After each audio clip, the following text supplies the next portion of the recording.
Guys, I want to look at how this next election is going to shape the Supreme Court for the next generations, decades, etc., however you want to look at it. I want to look at the current ages of the Supreme Court justices, and basically, I went and had Perplexity AI give me a breakdown of what the average age of retirement is for a Supreme Court justice. They included some historical data. We're going to go ahead and look at the more modern data here. Um, so, a recent study covering a period from 1971 to 2006 found the average age that they justices were leaving the court through death or retirement was 78.7 years old. Um, Obviously, that's much, much older than it used to be in the 1800s. And there, of course, have been some outliers like John Paul Stevens and Ruth Bader Ginsburg, famously recently as well. Um, Obviously, the trend is to appoint nowadays younger justices. So you have, um, for example, like Amy Coney Barrett was appointed at age 48, currently 52. Ketanji Brown Jackson is only 54. Brett Kavanaugh. You have several that are all in their 50s, heading into late 50s, and then some of the lesser recent appointees, Kagan, Sotomayor, Alito, Clarence Thomas, and then John Roberts. Obviously, the court is 6-3 conservative right now, thanks to Donald Trump being able to appoint three Supreme Court justices in his term, and Biden was allowed to appoint one, that was Ketanji Brown Jackson.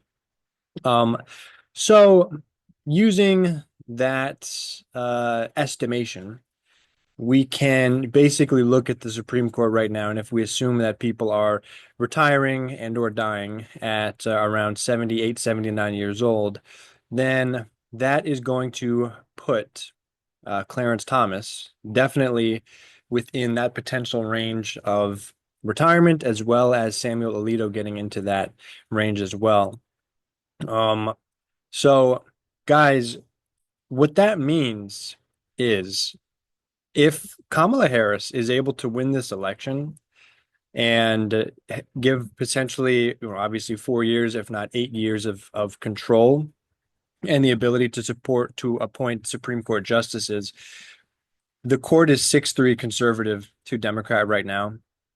If Clarence Thomas and Samuel Alito retire during that period of time and are then replaced by reasonable center left or left wing justices, then you take two conservatives away, and you have a four, what would that be? 4-3 balance, and then you replace those with left-leaning individuals, and you are then back to a left-leaning Supreme Court.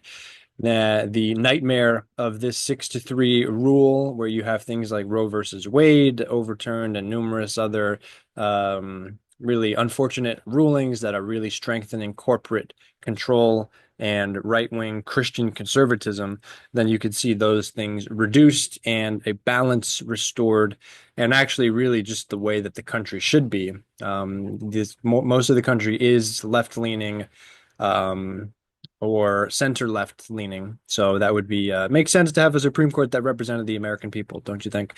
So, and then on the other hand, of course, if Donald Trump wins, you have individuals like these end up going to retire.